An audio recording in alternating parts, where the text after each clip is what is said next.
Hello बच्चों, let's see the question.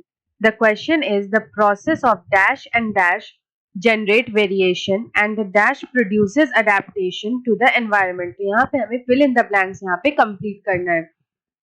Option A is sexual selection, natural selection and mutation. Option B is mutation, sexual recombination and genetic drift. Option C is genetic drift, mutation, sexual recombination, and option D is mutation, sexual recombination and natural selection. तो अगर हम अपना first blank जो देखें तो वो हमें यहाँ पे फिल करना है on the basis of which generate variation. तो वेरिएशन यहाँ पे किस तरह से जनरेट होता है. तो अगर हम सबसे पहले देखें तो बात आती है म्यूटेशन की. म्यूटेशन जो होता है वो यहाँ पे होता है change in the DNA sequence. किसी भी ऑर्गेनिज्म में जो डीएनए सीक्वेंस में चेंजेस होता है, changes in the sequence of DNA. तो यहाँ पे हम सब जानते हैं कि डीएनए जो होता है वो हमारा जेनेटिक मटेरियल होता है. तो अगर डीएनए में चेंजेस होगा तो यहाँ पे वेरिएशन जनरेट हो जाएगा. तो हम बोल सकते हैं कि म्यूटेशन जो है वो जनरेट करता है वेरिएशंस को, because mutation is change in the sequence of DNA. उसके बाद अदर मेथड्स ऑफ चेंज या फिर वेरिएशन क्या होता है, तो आता है सेक्सुअल रिकॉम्बिनेशन. ये सेक्सुअल रिकॉम्बिनेशन क्या होता है, यहाँ पे जो डिवीजन होता है वो आता है मायोसिस. मायोसिस जो होता है इसमें एक प्रोसेस होता है जिसको हम लोग बोलते हैं जेनेटिक रिकॉम्बिनेशन. ये जेनेटिक रिकॉम्बिनेशन जो होता है यहाँ पे वो होता है इसके मायोसिस 1 ऑफ पैकेटीन स्टेज में. यहाँ पे पैकेटीन स्टेज होता है जो कि प्रोफेज 1 का पार्ट होता है. It is a part of prophase 1.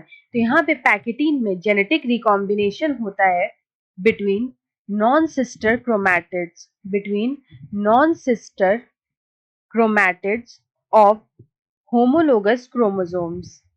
तो इस तरह से यहाँ पे जेनेटिक वेरिएशन जो है वो यहाँ पे जनरेट होता है. उसके बाद अगर हम देखें कि अडेप्टेशन, तो अडेप्टेशन क्या होता है. अगर हम अडेप्टेशन की बात करें तो अडेप्टेशन जो होता है वो एक तरह का हेरिटेबल ट्रेट होता है. It is a heritable trait. Heritable trait वो होता है जो कि पेरेंट से ऑफस्प्रिंग में पास होता है. Heritable trait is passed on from parents to offspring, from generation to generation. Parent से ऑफस्प्रिंग में ये जो ट्रेट है ये पास होता है. और ये जो ट्रेट होता है they help the animals to adapt to the changes in environment.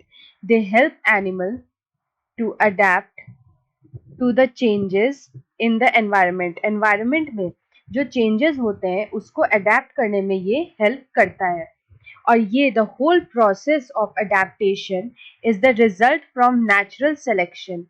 ये natural selection से इसका रिजल्ट आता है. तो यहाँ पे अगर हम इस क्वेश्चन का करेक्ट आंसर देखें तो हम बोल सकते हैं the processes of mutation and sexual recombination generate variation and natural selection produces adaptation to the environment. तो उस हिसाब से अगर हम अपना करेक्ट आंसर यहाँ पे चूज करें तो ऑप्शन बी में हम देख सकते हैं mutation, sexual recombination and genetic drift. Option D में देख सकते हैं mutation, sexual recombination and natural selection. तो ये ऑप्शन हमारा यहाँ पे करेक्ट हो जाएगा. So option D will be the right answer. Best of luck.